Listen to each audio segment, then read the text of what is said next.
Hey, Spring Break, what's up? It's the Culture Detective here investigating your favorite albums, and today I'm going to be doing an album review on the new PUP album, The Unraveling of PUP, the band.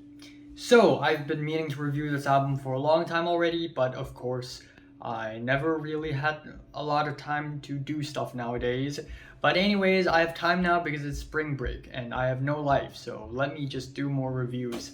But yeah, PUP is a Toronto pop punk band, and they have been making music for a while. In 2019, they released the album Morbid Stuff, which is some of the catchiest, most energetic, most fun, most wild, most heartwarming pop punk I've heard in ever, actually. And it's definitely one of my favorite albums of 2019.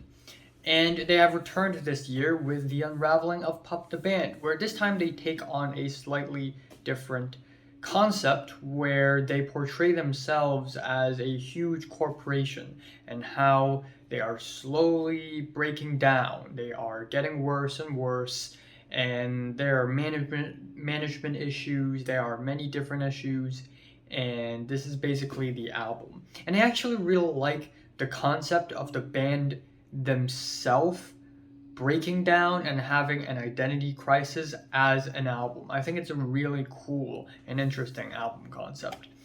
So, starting off, we have four chords, which is a humble little piano opener, and then it sort of slowly builds up and explodes into this dense wall of instrumentals with keyboards and everything just stacked on top of each other, just flan in the face.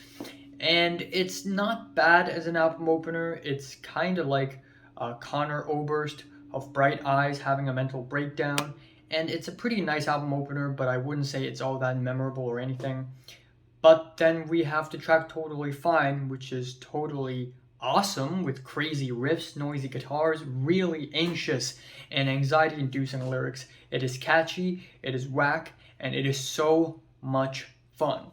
And then we have one of my favorite tracks on the album, Robot Writes a Love Song, which is simultaneously a song about two robots being in love, but also a song that pokes fun at these love song formulas. With a shuffly beat, these twittery guitars, it really sounds like a more recent Fleet Foxes song. Like when Fleet Foxes went more poppy and rocky, it kind of sounds like that. And the chorus is very freaking catchy. Then we have the track Matilda, which is another really awesome, solid track. The track is written from perspective of a guitar.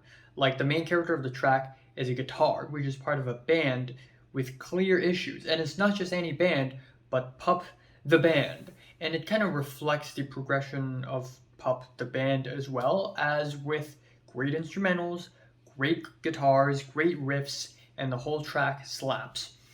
Now, the album dives into a bit of a nosedive after this point. We have the track Relentless, which is, in my opinion, as far as chord progressions go and chords go, it's literally like the last track.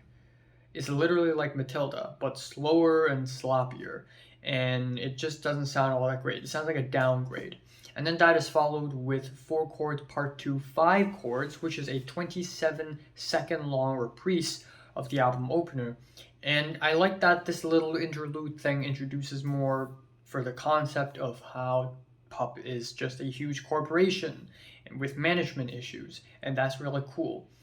And then that is followed with Waiting, which is easily the noisiest, loudest track the band has ever done. Crazy, grinding, noisy guitars. But the track in and of itself isn't really all that great. It's just kind of tame and not really all that memorable. Maybe it's because the writing is just not as catchy, not as sticky. Maybe it's because nothing all that interesting is going on this track, but it's just not all that memorable. Same goes for the next two track, Habits and Cutting Off the Corners. Habits is a song in 7/8, and that's really cool. I also like the song overall. It's not that bad, but with the skittery beats and the tame instrumentals, it's not really all that memorable.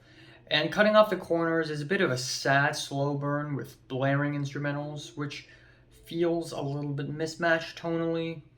But, however, the rest of the album is pretty solid. The album picks itself back up in terms of pacing with the track Grim Reaping. And yeah, the vocals are kind of buried in this track, but I still really like it. I really like the icy cold bass. I like the reverb. This is easily the most organic sounding track on the entire album. It sounds like a live performance, and I'm literally hearing it right now in front of me. It's very energetic, the bridge is very catchy, and it's solid.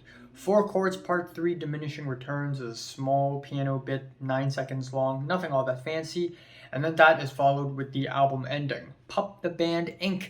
is filing for bankruptcy. With such a wacky and fun name, of course this track is easily the most wacky and fun track on the album. In fact, this is easily my favorite track on the album. With the rageful, insane, blaring guitars, a hell of a vocal performance. Also, the lyrics about having an identity crisis as a punk band member, not knowing how far you will go. And at the end, they kind of admit to themselves, yeah, I was being dramatic. And yeah, indeed, maybe the band is being a little bit in its own head. But I like that shit, man. I like that shit. So, yeah, the ending is just awesome. It's amazing. It's every good element about PUP the Band. This album basically channeled into one track. And so, yeah, overall, I do like this album. I think it's great. Well, not great, but I think it's good. Do I think it's great? Not really, because some tracks here does slog a little bit. But still, not bad at all. My favorite track here is the album ending, and my least favorite is the track Relentless. I'm giving PUP the Band's, or I should say PUP's The Unraveling of PUP the Band, 7 out of 10.